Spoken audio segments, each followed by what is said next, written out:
எனதருமை நண்பர்களே, உங்கள் அனைவருக்கும் எனது இனிய வணக்கங்கள்.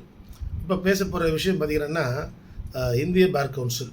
இந்தியாவில் இருக்கக்கூடிய ஒவ்வொரு மாநிலத்திலும் இப்போ பார் கவுன்சில் ஆஃப் தமிழ்நாடு இங்கே வந்து ஹைகோர்ட் கேம்பஸில் இருக்கிற மாதிரி ஒவ்வொரு மாநிலத்திற்கும் ஒரு பார் கவுன்சில் அந்தந்த மாநில வழக்கறிஞர்களோட நலனுக்காக செயல்பட்டு கொண்டிருக்கிறது. ரைட், இதை எல்லாம் சேர்த்து தலைமையாக இருக்கக்கூடியது இந்திய முழுமைக்கும் வந்து பார்த்திங்கன்னா இந்திய பார் கவுன்சில் வந்து டெல்லியில் இருக்குது. சரி, இப்போ என்ன சார்னா, அதாவது ஹைதராபாத்தில் நல்சார் சட்ட பல்கலைக்கழகம் அப்படின்னு ஒரு லா யூனிவர்சிட்டி, அங்கே ஒரு ஃபங்க்ஷனுக்கு வந்து பார்த்திங்கன்னா சிஜிஐ சூரியகாந்த் அவர்களை, நீதியரசர் சூரியகாந்த் அவர்களை வந்து அந்த விழாவுக்கு சிறப்பு விருந்தினராக அழைக்கிறார்கள்.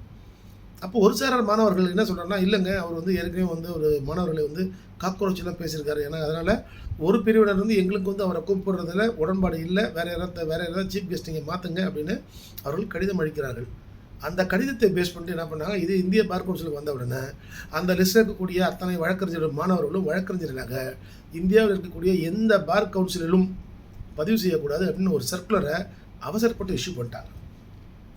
நம்மளால தான் வைக்கலுங்களாச்சே, எவ்வளோ டக்குன்னு அந்த சர்க்குலரை ஒன்று எடுத்து டக்குனு சுப்ரீம் கோர்ட்லேயே ஒரு கேஸை போட்டான். இந்த மாதிரி சர்க்குலர் இஷ்யூ பண்ணுறது அகெயின்ஸ்ட் இல்லை இல்லீகல், அகெயின்ஸ்ட் கான்ஸ்டியூஷனல் அப்படின்னு போட்டாங்க. அந்த வழக்கு அதே தலைமை நீதியரசர் சூரியகாந்த் முன்பு விசாரணைக்கு வருகிறது.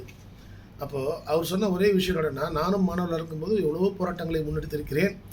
மாணவர்களுக்கு எனக்கு ஒன்று பிடிக்கிறது, ஒன்று பிடிக்கவில்லை, அது நானாக இருந்தாலும் சரி, அது வேறு யாராக இருந்தாலும் சரி, சொல்வதற்கான சட்டப்படியான உரிமை இருக்கிறது. அவர்கள் முறையாகத்தான் போராடுகிறார்கள். இது ஒரு பெரிய பொருட்டாக எடுத்துக்கொண்டு இந்திய பார் கவுன்சில் மிக அவசரப்பட்டுத்தான் அந்த சுற்றறிக்கையை கொடுத்துட்டாங்க. அவ்வாறு கொடுத்துருக்கக்கூடாது. ஸோ இந்திய பார் கவுன்சில் எனப்படுவது மிக உச்சபட்ச அதிகாரம், வழக்கறிஞர்களுக்கான நலன்களை பார்க்கக்கூடியது.